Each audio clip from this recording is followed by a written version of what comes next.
Muito obrigado por escolher o Ministério de Vídeo e Áudio do Templo Batista Maranata. Depois de ouvir esta mensagem, visite o nosso site www.tbm.org.br. A nossa igreja oferece discipulado cristão, instituto bíblico e muitas oportunidades para o seu crescimento espiritual. Que Deus o abençoe. Maranata, ora vem, Senhor Jesus.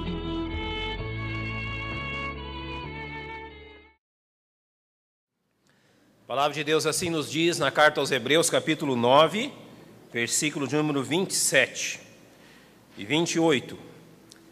E como aos homens está ordenado morrerem uma vez, vindo depois disso o juízo, assim também Cristo, oferecendo-se uma vez para levar os pecados de muitos, aparecerá segunda vez sem pecado aos que o esperam para a salvação. Nosso Deus, nós já cultuamos o Teu nome através das nossas vozes.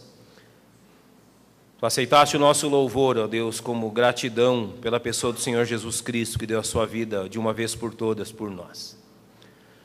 Obrigado a Deus, porque já é a segunda vez nesse dia que Tu nos traz à Tua casa. E neste dia ainda o Senhor nos abençoa com a oportunidade de participarmos da Tua santa mesa. Senhor, muito o Senhor nos tem abençoado. Muito mais do que aquilo que nós podemos contar ou contabilizar. E, ó Deus, nós viemos à Tua casa nessa noite, não procurando mais bênçãos, mas procurando glorificar mais o Deus das nossas bênçãos. Procurando, ó Deus, dar todo louvor e glória a Ti, que és o merecedor de toda a glória. Pai, fala conosco nessa noite através da Tua palavra. Usa do Teu Espírito Santo, nós Te pedimos. Nós reconhecemos que carecemos, nós precisamos que Ele ilumine o nosso entendimento e trabalhe no nosso coração. Conheces, ó Deus, a dureza, o egoísmo do nosso coração, mas o Teu Espírito Santo é poderoso para, usando da Tua palavra, nos edificar. Faz isso, ó Deus, nós Te rogamos, em nome de Cristo, nosso Salvador. Amém. Podem se assentar, irmãos. O tema desta noite é: onde estão os mortos e o que acontecerá com eles? Eu creio que você não gostou muito do tema, assim que você o ouviu, não é? Não é um tema muito, digamos, chamativo, no sentido de provocar as pessoas a ouviram. Mas onde estão os mortos e o que acontecerá com eles é um tema necessário a ouvirmos. Ou seja, há uma necessidade deste mundo olhar para além daquilo que está diante dos olhos, para além daquilo que está às nossas vistas, de pela palavra de Deus olhar para aquilo que os olhos não veem. Por exemplo, eu vou dizer na mensagem que a palavra inferno, que é a palavra grega Hades, a palavra grega Hades é uma junção de a, que é não, com eidos, que é ver. Então, Hades seria aqueles que nós não vemos. Tradução de inferno seria dessa forma: os que nós não vemos. E quando nós lemos, por exemplo, em Lucas 16, a parábola do rico e de Lázaro, o rico diz a Abraão que ele deseja voltar para, então, testemunhar aos que estão aqui, para que eles saibam do que acontece com aqueles que nós não vemos. Pois o que Deus nos chama nesta noite é tirar os olhos daquilo que nós vemos, para olharmos para aquilo que nós não vemos. Essa questão, onde estão os mortos, ela é respondida de algumas formas na nossa sociedade. Por exemplo, alguns falam sobre esse assunto tendo por base revelações que supostamente receberam de outros seres espirituais. Para alguns um anjo contou, para outro um outro ser revelou onde estão os mortos e o que eles estão fazendo, o que está acontecendo com eles. Outros ainda, e se você pesquisar, não faça isso, você vai perder o seu tempo. Mas se você pesquisar na internet sobre pessoas que foram ao lugar dos mortos e voltaram, você encontrará dezenas de testemunhos de pessoas que dizem que visitaram o Hades e retornaram para contar como é lá. Não caia em tal tolice. Nós não baseamos nosso conhecimento em tais pseudo-experiências. Existem ainda aqueles que dizem se comunicar com os mortos. Se você lê a história de Samuel e de Saul, há um determinado momento quando Saul, ele vai a uma pitonisa, a uma necromante, não é? Pessoa que diz falar com os mortos, e ele pede então para falar com Samuel, que já havia morrido. E se você levar atenção no texto, a descrição que é feita por um dos servos de Saul, então ele descreve o que ele viu, o que ele escutou, não o que ele viu, o que ele escutou. Alguns pensam então que Samuel realmente levantou-se dos mortos e respondeu para Saul. Não, isso não aconteceu. Não há nenhuma chance disso ter acontecido. O que aconteceu naquele texto, narrado então, é o mesmo que acontece nos centros espíritas do Brasil e de qualquer lugar do mundo. Quando necromantes, então, dizendo consultar mortos, na realidade falam com demônios e ouvem de demônios as suas respostas. Isso é o que acontece naquele texto ali. Não foi Samuel que veio, não. Foi um demônio, tanto que Samuel não vê. Ele está na mão da necromante, que está dizendo que vê. Veja um homem subindo com uma capa. Ele sugere ser Samuel. E aquilo que o demônio fala, tentando se passar por Samuel, também não aconteceu, não foi da forma que ele narrou que aconteceu a morte de Saul. Aquilo foi um ato de necromancia, não de falar com os mortos, mas falar com os demônios. Ou seja, o nosso conhecimento não vem de tais coisas. O conhecimento que temos sobre os mortos e o lugar onde eles estão, vem de apenas uma pessoa. Só há uma pessoa capaz de falar sobre este assunto. Não existem duas nem três. Apenas uma pessoa neste mundo é capaz de falar sobre onde estão os mortos e o que acontecerá com eles. E essa pessoa é Jesus Cristo. Ele é o Criador de todas as coisas. Eu vou ler depois, ele diz, eu tenho as chaves do Hades, ou seja, do inferno. As pessoas pensam que o Hades, o inferno, é o território e o reino de Satanás. Satanás não está no inferno. O reino e o território de Satanás é este mundo, não o inferno. Quem tem autoridade sobre o inferno é Jesus Cristo. Porque quem criou o inferno e quem tem o cuidado sobre ele é Jesus Cristo. Então só há uma pessoa, não existe mais do que uma, que possa nos instruir nesse assunto. Neste assunto, e todos os assuntos verdadeiramente bíblicos, apenas Jesus pode nos dizer o que é e o que não é em verdade.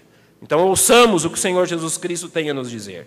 Em primeiro lugar, a primeira pergunta que devemos responder é: onde estão os mortos hoje? Onde estão as pessoas que morreram? Onde estão aqueles que não estão mais conosco? Aonde estão aqueles que partiram desta vida? Em que lugar eles estão? A Bíblia usa duas palavras para descrever os lugares onde os mortos estão hoje. Uma palavra no hebraico e uma palavra no grego. Ela usa a palavra hebraica Sheol. E a palavra hebraica Sheol significa lugar dos mortos. E ela refere-se exatamente a isso. Refere-se ao estado de morte. Não ao ato da morte, mas à condição de quem morre. Sheol, o lugar dos mortos, descreve exatamente o estado de estar morto. É o contrário do estado de estar vivo. Ou seja, é a descrição não do lugar ou do ato de morrer, mas é a descrição do estado que tais pessoas se encontram. Ela é usada, Sheol é usada 65 vezes no Velho Testamento. 31 vezes é traduzida por inferno, como em Salmo 9,17. Os ímpios serão lançados no inferno e todas as nações que se esquecem de Deus. Outras 31 vezes é traduzido por sepultura. Jó, capítulo 7, verso 9, diz assim: assim como a nuvem se desfaz e passa, assim aquele que desce à sepultura, ao Sheol, nunca tornará a subir. Notem que a visão de Jó. 3 vezes é traduzido por abismo, como em Números 16, 13, quando deu-se a rebelião de Datã, Coré e Abirão, quando diz assim então: e eles e tudo o que era seu desceram vivos ao abismo, ao Sheol, e a terra os cobriu e pereceram no meio da congregação. Então, quando você olha para o Velho Testamento usa para inferno, para sepultura, talvez seja a tradução mais adequada, exatamente a palavra Sheol, para dizer o estado daquele que já não está vivo, para falar da circunstância em que se encontra aquele que não está vivo. Já no Novo Testamento, como o Novo Testamento foi inspirado e escrito em grego, a palavra grega para inferno ou para o lugar dos mortos é a palavra Hades, que significa exatamente o que eu disse aos irmãos: os não vistos, ou a região dos espíritos dos que morreram. Então ele diz, é uma região espiritual. É algo não físico, mas é a região dos que morreram, ou a tradução literal, aqueles que nós não vemos. Jesus usou pelo menos 4 vezes a palavra Hades nos evangelhos. 2 versículos que se equivalem, que é Mateus 11, 23 e Lucas 10, 15, quando Jesus diz: e tu, Cafarnaum, que te ergues até o céu, serás abatida até ao Hades, até ao inferno. Depois em Mateus 16, 18, um texto que nós conhecemos bem, Jesus diz assim: pois também eu te digo que tu és Pedro, e sobre esta pedra edificarei a minha igreja, e as portas do Hades, do inferno, não prevalecerão contra ela. Ou seja, as portas do lugar dos que não vemos, daqueles que já morreram, não prevalecerão contra elas. E finalmente Lucas 16, 23, diz assim: e no Hades, no inferno, falando do rico, ergueu os olhos estando em tormento. Então, Hades é uma palavra que Jesus usa. Quando ele refere-se aos mortos, ele usa a palavra Hades exatamente para referir-se àqueles que nós não vemos. Observe, Apocalipse capítulo 1, verso 18, o que Jesus diz: e o que vivo e fui morto, está falando dele mesmo, mas eis aqui estou vivo para todo sempre, amém. Então ele diz: e tenho as chaves da morte e do Hades. Jesus está dizendo: eu tenho autoridade, eu tenho as chaves sobre a morte e sobre o Hades, ou seja, sobre o inferno. Jesus é a autoridade sobre essas coisas. Foram criadas por ele e ele é a autoridade final sobre todas elas. Em Apocalipse capítulo 20, verso 13, a Bíblia diz que o Hades, o inferno, é um lugar que terá fim. Ele diz assim: e deu o mar e os mortos que nele havia, e a morte, o Hades, deram os mortos que neles havia. Nós vamos depois falar qual é o fim do inferno, qual é a finalidade e o fim então que se dá ao inferno. Irmãos, nós temos um lugar na Bíblia onde está descrito como é o Hades. Estamos falando sobre onde estão os mortos e o que acontecerá com eles. Então nós temos que olhar na palavra de Deus qual é o lugar aonde o Hades é descrito. E isso então é descrito em Lucas capítulo 16, e eu peço que você abra a sua Bíblia comigo. Lucas capítulo 16, versos 19 a 31. Preste bem atenção no que diz esse texto. Lucas capítulo 16, versos 19 a 31, diz assim: ora havia um homem rico, e vestia-se de púrpura e de linho finíssimo, e vivia todos os dias regalada e esplendidamente. Havia também um certo mendigo chamado Lázaro, que jazia cheio de chagas à porta daquele, e desejava alimentar-se com as migalhas que caíam da mesa do rico, e os próprios cães vinham lamber-lhe as chagas. E aconteceu que o mendigo morreu, e foi levado pelos anjos para o seio de Abraão. E morreu também o rico e foi sepultado. E no inferno, ou no Hades, ergueu os olhos, estando em tormentos, e viu ao longe Abraão e Lázaro no seu seio. E clamando disse: pai Abraão, tem misericórdia de mim, e manda Lázaro que more na água a ponta do seu dedo, e me refresque a língua, porque estou atormentado nesta chama. Diz, porém, Abraão: filho, lembra-te que recebeste os teus bens em tua vida, e Lázaro somente os males. E agora este é consolado, e tu atormentado. E além de tudo isto, está posto um grande abismo entre nós e vós, de sorte que os que quisessem passar daqui para vós não poderiam, nem tampouco os de lá passar para cá. E disse ele: rogo-te, pois, ó pai, que o mandes à casa de meu pai, pois tenho 5 irmãos, para que lhes dê testemunho, a fim de que não venham também para este lugar de tormento. Disse-lhe Abraão: tem Moisés e os profetas, ouçam-nos. E disse ele: não, pai Abraão, mas se alguém dentre os mortos for ter com eles, arrepender-se-iam. Porém ele lhe disse: se não ouvem a Moisés e aos profetas, tampouco serão persuadidos, ainda que algum dos mortos ressuscite. Se você lembra bem, graças a Deus a nossa tradução não tem essa expressão. Este título que fica sobre o verso 19, em traduções anteriores, algumas décadas passadas, eles traziam a expressão parábola do rico e Lázaro. O que é uma parábola? Notem, uma parábola, ela não é uma história real. Ela é uma história usada por comparação. E durante muito tempo, alguns crentes pensaram que esse texto se tratava de uma parábola. E talvez até alguém aqui tenha uma Bíblia que está escrito a parábola do rico e Lázaro. Mas isso não é uma parábola. E qual é a regra pela qual claramente nós vemos que essa história não é uma parábola? Parábolas não usam personagens reais. Nenhuma parábola consta de personagens reais. E esta aqui está contando de 3 homens reais. Está dando o nome deles. Dois deles os três têm a sua história contada, mas um deles, principalmente Abraão, tem a sua história extensivamente contada. Então, em primeiro lugar, isso não é uma parábola, isso é real. Este homem que aqui clama nesse texto, nesse exato momento, ele está no Hades, continua clamando até hoje. Nesse exato momento, esse homem permanece nesse lugar de tormento. Ele está lá, isso é real, não uma parábola. O que essa história, então, nos ensina sobre o Hades? Eu creio que há 4 ensinamentos principais aqui a respeito do Hades. Primeiramente, primeira aplicação, que a alma sobrevive à morte física. Ou seja, há aqueles que pensam que com a morte se esvai a alma. Esse texto está dizendo que não. A morte, que significa separação entre o corpo e a alma, não aniquila a alma. E nem aniquila eternamente o corpo. Jesus disse que tu és pó e ao pó voltarás. Realmente esse corpo volta ao pó. Mas durante o decorrer da mensagem vamos ver o que acontece depois com esse corpo que voltou ao pó. A alma, ela não é destrutível, ela não é finita. Ou seja, esta história mostra claramente que a alma continua a existir depois da morte. Em segundo lugar, a alma, mesmo após a morte, continua dotada de consciência, memória e razão. Observe os versos 28 e 29. Disse ele: rogo-te, pois, ó Pai, que mandes a casa de meu pai, pois tenho 5 irmãos, para que lhes dê testemunho, a fim de que não venham também para esse lugar de tormento. Ele lembra do seu pai, ele lembra de seus 5 irmãos, e ele tem a razão muito bem exercida ao dizer: eu não desejo que eles venham para esse lugar de tormento. Ele exercita a memória, ele exercita a consciência, ele sabe por que está ali, e ele exercita a razão ao dizer: eu não desejo que outras pessoas venham para cá. Ou seja, após a morte, a alma permanece em toda a sua plenitude de consciência.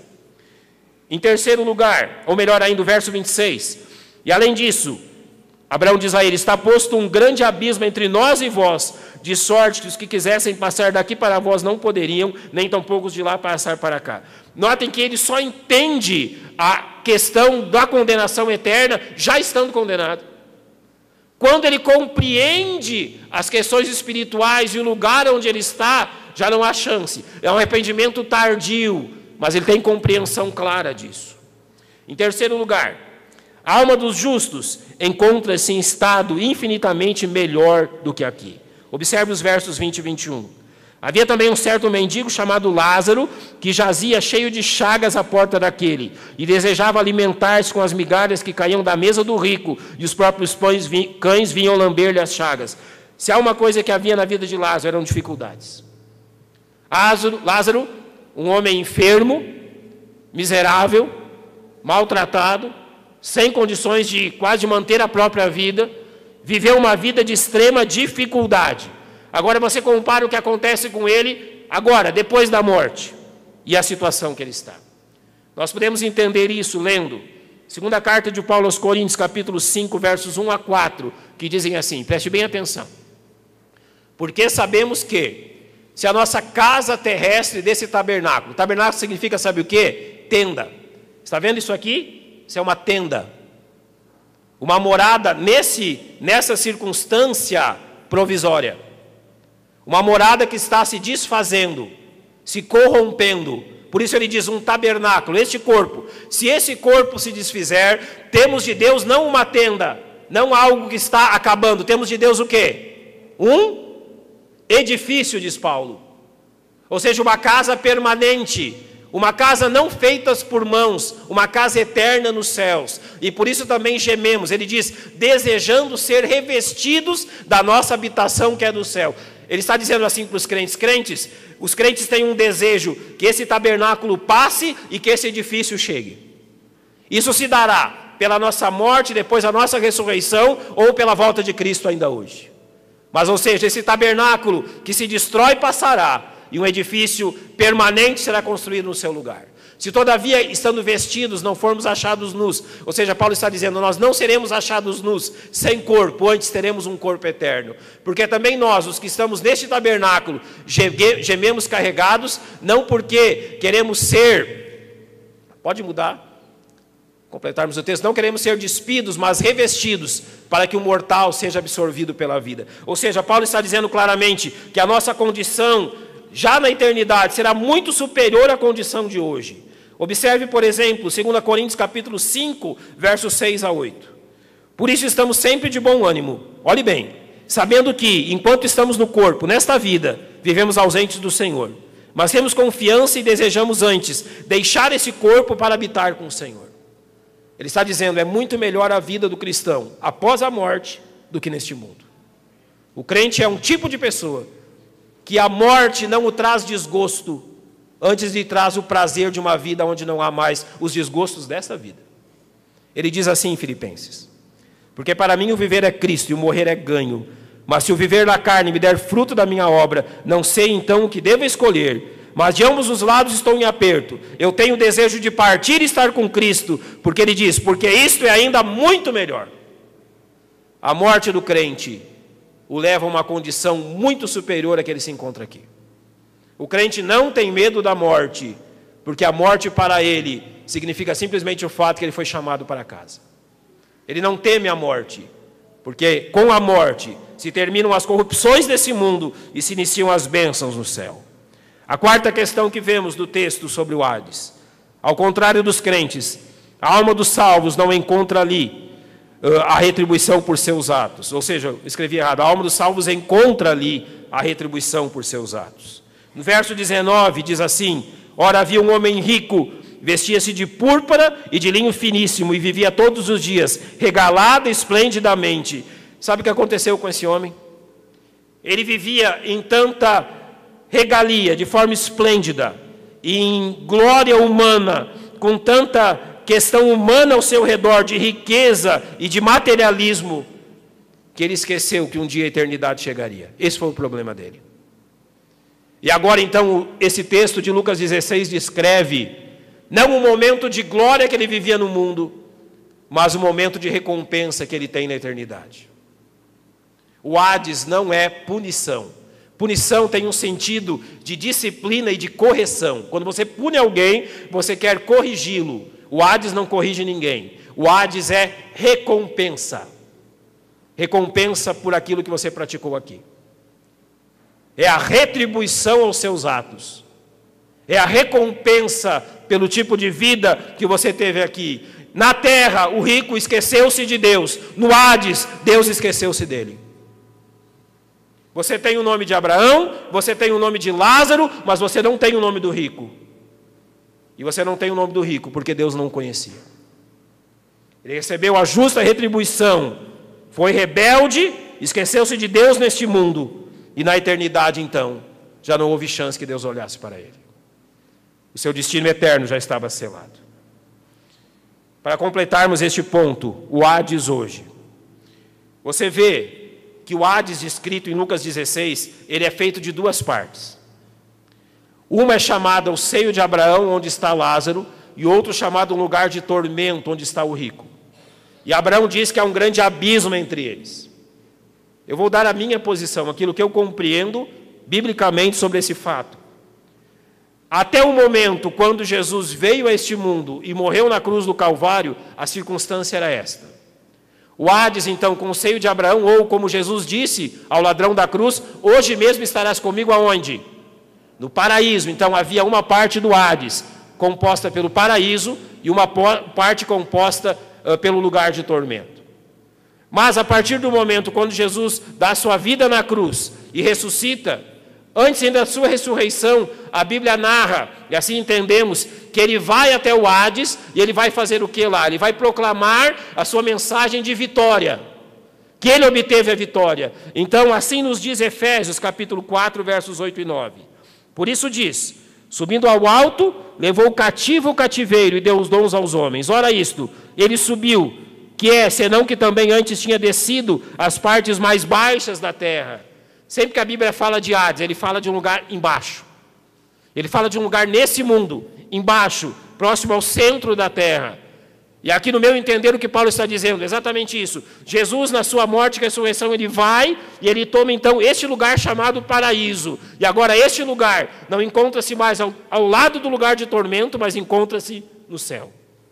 De tal forma que quando agora a Bíblia fala sobre a morada do crente, como por exemplo, 2 Coríntios 5,8, ele diz: mas temos confiança e desejamos antes deixar este corpo para habitar com o Senhor. Notem, se ele dissesse para habitar no Hades, no lugar do paraíso no Hades, mas não diz isso. Ele diz para habitar com o Senhor. E onde o Senhor está agora? Ele está no céu. Notem também que Efésios 1,3 diz: que bendito Deus e Pai de nosso Senhor Jesus Cristo, o qual nos abençoou com todas as bênçãos espirituais. Então ele diz, nos lugares celestiais em Cristo. De tal forma que, qual é a condição do Hades hoje? No Hades estão apenas aqueles que partiram desse mundo sem a salvação. Os crentes, quando partem, então, já não estão no Hades, mas estão agora com o Senhor no céu. Esta é a condição atual dos mortos. Há mortos no Hades, como cremos no subterrâneo da terra, e há mortos no céu. Ou seja, encontramos hoje pessoas que partiram desse mundo nesses dois lugares. Em segundo lugar, o que acontecerá com os mortos?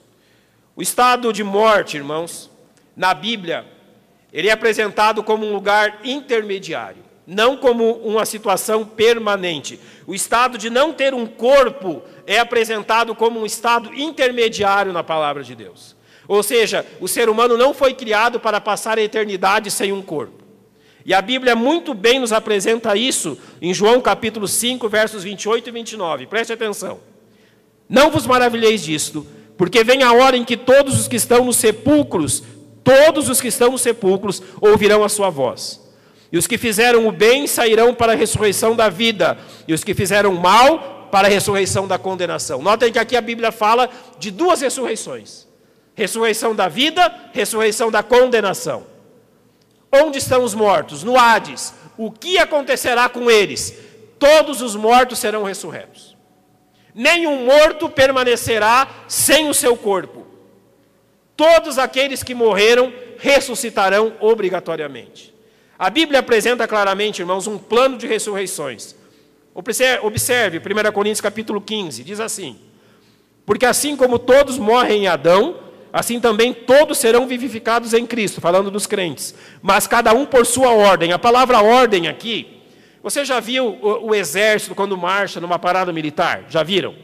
Você já viu que ele é dividido em tropas, em companhias? Não marcha todo mundo junto, não. Eles vão por companhias, uma atrás da outra, bem divididas. Pois essa palavra aqui, cada um por sua ordem, é exatamente esse termo. Cada um por sua tropa, cada um por sua companhia. Então ele diz assim, Cristo as primícias. Depois ele continua, depois os que são de Cristo, na sua vinda, e depois então virá o fim. Notem que a Bíblia apresenta um plano de ressurreições. Claramente, o que acontecerá com os mortos? Eles serão ressuscitados. E a Bíblia apresenta quando eles serão ressuscitados.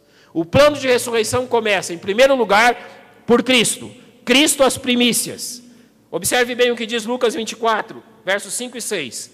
Estando elas muito atemorizadas, e abaixando o rosto para o chão, eles lhe disseram, por que buscais o vivente entre os mortos? Não está aqui, mas ressuscitou. O plano de ressurreição começa em Cristo. Jesus dá início ao plano de ressurreição. Jesus não permanece na morte, mas é ressuscitado pelo poder de Deus. E assim inicia-se então esse plano de ressurreição. Depois o texto diz, depois os que são de Cristo. Depois é um espaço indeterminado, você não pode determinar quanto tempo. Desde que Cristo foi ressurreto, até que então aqueles que são de Cristo sejam ressurretos.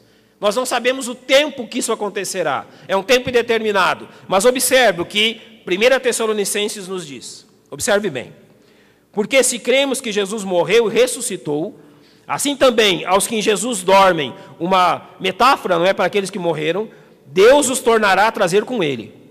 Dizemos, pois, pela palavra do Senhor, que nós, os que ficarmos vivos para a vinda do Senhor, ou seja, haverão pessoas que não vão morrer, haverão pessoas que não passarão pela morte, e creio, seremos eu e você. Nós não passaremos pela morte para a vinda do Senhor. Então ele diz, nós, os que ficarmos vivos para a vinda do Senhor, não precederemos os que dormem. Porque o mesmo Senhor descerá do céu com alarido, com voz de arcanjo e com trombeta de Deus. E olha agora, e os que morreram em Cristo ressuscitarão primeiro. Cristo ressuscitou. Agora então, quando ele vier buscar a igreja, os mortos da igreja ressuscitam. Quando a igreja for elevada aos céus, toda a igreja no seu próprio corpo. Você irá ao céu com este corpo, e ele termina dizendo, seremos arrebatados juntamente com ele nas nuvens. E depois nós vamos ler Coríntios, que vai dizer que esse corpo será transformado. Ou seja, toda a igreja será arrebatada ao céu viva em corpos físicos. 1 Coríntios capítulo 15 trata disso, você pode lê-lo completo em casa. Mas o verso 35 diz assim, mas alguém dirá, como ressuscitarão os mortos e com que corpo virão? Então os versos 51 a 53 dizem assim, eis que aqui vos digo um mistério. Na verdade, nem todos dormiremos, ele está dizendo, nem todos iremos à sepultura, mas todos seremos transformados. No momento, num abrir e fechar de olhos, ante a última trombeta, trombeta soará e os mortos ressuscitarão incorruptíveis e nós seremos transformados. Este é o momento. Ou seja, toda a igreja será levada ao céu no seu próprio corpo físico. Todos os crentes, aqueles que já morreram, desde os mártires do tempo do Senhor Jesus, até o último crente que morrer, eles serão ressurretos. Todos eles, em seu próprio corpo, serão transformados e levados ao céu. Essa é a segunda etapa da ressurreição. Tem mais duas etapas. A terceira etapa da ressurreição envolve os salvos do Velho Testamento e aqueles que morreram durante a tribulação. Os crentes são ressuscitados quando Jesus vem antes da tribulação. Os salvos do Velho Testamento e aqueles que morrerem durante a tribulação serão ressurretos ao final do tempo da tribulação. Notem o que diz Daniel 12. E naquele tempo se levantará Miguel, o grande príncipe, que se levanta a favor dos filhos do teu povo, e haverá um tempo de angústia, está falando da tribulação, qual nunca houve, desde que houve nação até aquele tempo. Mas naquele tempo livrar-se-á o teu povo, todo aquele, o teu povo aqui Israel, porque todo aquele que for achado escrito no livro, e muitos dos que dormem no pó da terra ressuscitarão, uns para a vida e outros para a vergonha e desprezo. Essa ressurreição para a vida se dá exatamente no final da tribulação. E esta ressurreição para desprezo e vergonha no final do milênio. Mas nesse tempo aqui ressuscitam os salvos do Velho Testamento. E junto com eles, Apocalipse capítulo 20, verso 4 diz, e vi tronos e assentaram-se sobre eles, e foi-lhes dado o poder de julgar. E olha agora, vi a alma daqueles que foram degolados pelo testemunho de Jesus e pela palavra de Deus, e que não adoraram a besta e nem a sua imagem. Quem são essas pessoas? Pessoas do tempo da tribulação. Então ele diz, e não receberam um sinal em suas testas, nem em suas mãos, e viveram e reinaram com Cristo durante 1000 anos. Ou seja, estes mortos da tribulação, salvos, eles ressuscitam antes do milênio. Esta é a terceira etapa. Cristo, a igreja, agora então os salvos do Velho Testamento, os salvos da tribulação, e agora sobrou um grupo. Todas as pessoas, todos os mortos ressuscitarão. Todos, sem exceção. Já tivemos 3 grupos ressurretos. Agora o último grupo que falta é citado em Apocalipse capítulo 20, verso 13. E deu o mar, os mortos que nele havia, e a morte e o inferno deram os mortos que neles havia, e foram julgados, cada um segundo as suas obras. A palavra mar aqui pode significar tanto nações, todas as nações do mundo, quanto o mar mesmo. Há pessoas que morrem e são sepultadas no mar. Seu corpo é jogado no mar e o seu corpo se desfaz. Não sobrou mais nada do seu corpo, os ossos se desconjuntaram, tudo foi absorvido. Deus está dizendo, não importa. Ele vai trazer novamente à vida esses corpos, e aqueles que pertenceram a esses corpos serão ressurretos. Diz ainda que a morte e o inferno deram seus mortos. Ou seja, ele está dizendo, a morte, esta morte física não é o fim, e o inferno não é o lugar definitivo. E ele completa dizendo, mortos grandes e pequenos, não importa quem foram. Podem ter sido reis, governadores, pessoas que foram conhecidas mundialmente ou pessoas que ninguém conheceu. Todos serão ressurretos. Não há nenhum ser humano que, tendo morrido, não ressuscitará. Todos. Onde estão os mortos? No Hades e no céu. O que acontecerá com eles? Todos ressuscitarão. E agora então nós podemos falar de qual a condição final de todos esses seres humanos. Eu usei 2 palavras, uma no hebraico e uma no grego, para referir-se ao lugar dos mortos, Sheol e Geena. Mas há uma terceira palavra para referir-se ao lugar eterno do ser humano. ou melhor, Sheol e Hades, não é? E agora a terceira palavra é exatamente essa palavra Geena, que é a palavra hebraica Ge-inon, que é encontrada 12 vezes no Novo Testamento, 11 vezes nos Evangelhos, 11 vezes citadas pelo Senhor Jesus. O que é Geena? Que lugar é este? Vamos olhar para o Velho Testamento para nós entendermos que lugar é esse. Em primeiro lugar, era um local de adoração idólatra, então era um local geográfico em Israel. E ali eles se adoravam a Moloque, em que crianças eram imoladas pelo fogo. Observe, 2 Crônicas 28:3 diz assim: também queimou incenso no vale dos filhos de Non, ou vale de Tofete, como alguns traduzem, e queimou a seus filhos no fogo, conforme as abominações dos gentios que o Senhor tinha expulsado de diante dos filhos de Israel. Geena, então, era o lugar, esse lugar, onde aqueles povos queimavam os seus filhos na estátua desse deus Moloque. Pelo que nós entendemos, essa estátua, ela era com os braços assim, nessa posição, e com um grande caldeirão segurado pelos seus braços. Então, em meio às pernas da grande estátua, eles queimavam lenha, colocavam fogo, de forma que aquele caldeirão, provavelmente de bronze, era aquecido até estar vermelho, não é? Superaquecido. Então, infelizmente, a história conta que aqueles povos jogavam seus bebês nos braços de Moloque e os matavam. Por isso, esse lugar é chamado Geena.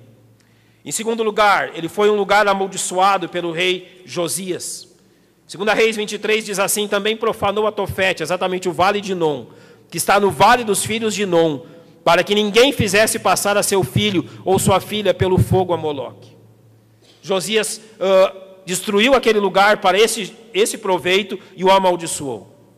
Mas em terceiro lugar, nos tempos de Jesus, esse vale de Non era o lugar onde, ou Geena, era o lugar onde eles queimavam o lixo da cidade. Você já foi num grande lixão? Já teve a oportunidade de ir? Lá nos grandes lixões, conforme o lixo é depositado em camadas, ele vai se corrompendo no fundo, as camadas, e vai criando um tipo de gás, como por exemplo o gás butano, que é inflamável. Nesses grandes lixões há canos que saem do fundo, lá de fundo, onde está depositado o lixo, e eles sobem e eles estão sempre queimando. Ou seja, é o resultado da decomposição do lixo. E aquele fogo está sempre ali, queimando dia e noite. Se hoje nós pudéssemos observar a Geena, o vale de Non, o que nós veríamos? Nós veríamos um lugar imundo, com muito lixo, e era um lugar também que eles jogavam os corpos dos condenados. Então, aqueles corpos se putrefavam, produziam gases ali, de tal forma que aquele lugar jamais parava de queimar. Isso é Geena. Isso é o vale de Non. E agora você sabe aonde nós encontramos esse Geena, ou esse vale de Non na Bíblia?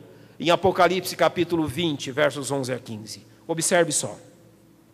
E vi um grande trono branco, e o que estava sentado sobre ele, de cuja presença fugiu o céu e a terra, e não se achou lugares para eles. Então aqui nós temos a descrição de um grande trono branco, ou seja, de um trono de julgamento. Quem estará sentado nesse trono? O próprio Senhor Jesus Cristo. Então ele diz assim: e vi os mortos, grandes e pequenos, que estavam diante de Deus. Agora então abrem-se os livros. E abriu-se outro livro, que é o livro da vida. Então diz assim: e os mortos foram julgados pelas coisas que estavam escritas nos livros, segundo as suas obras. Então agora ele diz qual é a quarta etapa da ressurreição. E deu o mar os mortos que nele havia, e a morte e o inferno deram os mortos que neles havia, e foram julgados cada um segundo as suas obras. E a morte e o inferno foram lançados no Geena, no vale de Non. E aqui está traduzido como? No lago de fogo. Existem duas opções onde as pessoas passarão a eternidade. Aqui está descrevendo a ressurreição de todos os ímpios e o fato deles receberem de Cristo a condenação eterna. Geena é o lugar permanente, onde aqueles que não creram em Deus, que não creram em Cristo, passarão a eternidade. Ele fala de um lago de fogo, e ele diz assim: esta é a segunda morte. Morte significa separação, e a morte que eles provam agora é a separação eterna entre eles e Deus. No Geena serão eternamente separados eternamente banidos da presença de Deus. A Bíblia claramente tem colocado como será a eternidade daqueles que se esquecem de Deus. Talvez você viva nesse mundo com todos os seus afazeres, com todos os seus compromissos, com tudo aquilo que você está fazendo na sua vida, que certamente é uma vida corrida, uma vida de lutas. Mas não há desculpa alguma para nenhum de nós quando nos esquecemos de Deus. Talvez a riqueza ou as coisas desse mundo, o prazer deste mundo e a glória deste mundo te levem a esquecer que ao homem está ordenado morrer uma só vez, vindo depois disso o juízo. Geena é o lugar permanente dos mortos. Aonde estão os mortos? No Hades e no céu. O que acontecerá com eles? Todos serão ressuscitados. Qual o seu destino eterno? Um deles, Geena, lago de fogo, banidos eternamente da presença de Deus. O segundo deles, graças a Deus por isso, Apocalipse capítulo 21, verso 1 diz: vi um novo céu e uma nova terra, porque já o primeiro céu e a primeira terra passaram e o mar já não existe. João está nos dizendo que ele vê agora a morada dos salvos. E o capítulo 22 diz assim: e mostrou-se o rio puro da água da vida, claro como cristal, que procedia do trono de Deus e do Cordeiro. Então ele está descrevendo, no meio da praça, de um e de outro lado do rio, estava a árvore da vida, que produz 12 frutos, dando seu fruto de mês em mês. E as folhas da árvore são para a saúde das nações. E ali nunca mais haverá maldição contra ninguém, e nela estará o trono de Deus e do Cordeiro, e os seus servos o servirão. E verão o seu rosto, e nas suas testas estará o seu nome. Observe agora. Ali não haverá mais noite, e não necessitarão de lâmpada nem de luz do sol, porque o Senhor Deus os ilumina, e reinarão para todo sempre. Essa é a morada eterna dos salvos. Os mortos ressuscitarão. Mesmo que você não morra até a vinda de Cristo, você terá mais 7 anos, se você não tem Cristo, de oportunidade. Ao final desses 7 anos, quando Jesus vir, ele então terminará com a vida de todos aqueles que foram rebeldes contra Deus. Ele exterminará os exércitos do anticristo, compostos por todos aqueles rebeldes contra Deus no final da tribulação. Então, tendo salvos todos sendo ressurretos, haverá 1000 anos de paz nesse mundo. Ao final desses 1000 anos, todos aqueles que não creram nele serão ressurretos, para serem lançados no Geena. Este mundo será destruído, e os salvos irão habitar nesse lugar que acabei de ler. Você ouviu tudo isso nessa noite. E você sabe que você participará de um dos lados desta grande história. Não há chance de escape. De um dos lados desta história você estará. Qual deles? Se você morrer, você vai ressuscitar. Você pode ressuscitar tendo Cristo, quando Cristo voltar, ou no final do milênio, se você rejeitou Cristo, mas você vai ressuscitar. 2 lugares eternos, o Geena e o céu. Num deles você estará. Você não fugirá dessa história. Você não terá como fugir dessa realidade. Isso acontecerá e isso envolverá você. Observe bem o que o Senhor Jesus Cristo nos diz. Evangelho de João, capítulo 3, verso 18, o Senhor diz: quem crê nele não é condenado, mas quem não crê já está condenado, porquanto não crê no nome do unigênito Filho de Deus. A tua sorte é decidida neste mundo. Jesus Cristo bem estabeleceu: aquele que crê não é condenado, mas aquele que não crê já está condenado. Ou seja, só há 2 opções. Você participará dessa história, não há chance de você não participar.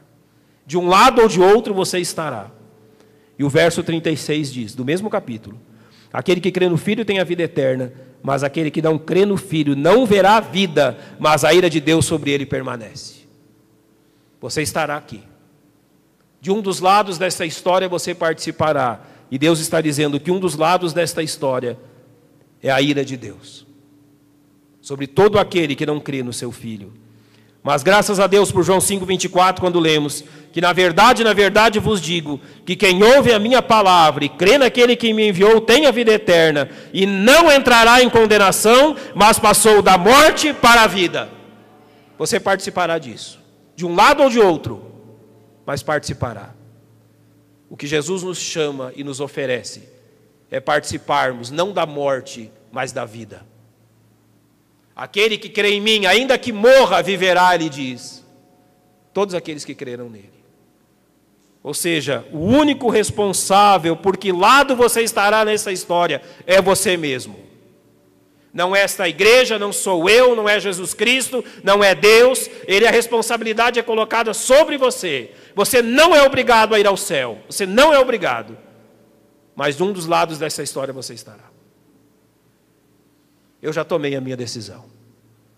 Estou com Cristo e tenho a plena certeza que quando Ele vier, creio sinceramente que não passarei pela morte, mas quando Ele vier me levará ainda em vida, a mim e a minha família, para estar com Ele. Mas se você ainda não creu em Cristo, você não pode ter essa certeza. Vamos fechar os nossos olhos para nós orarmos.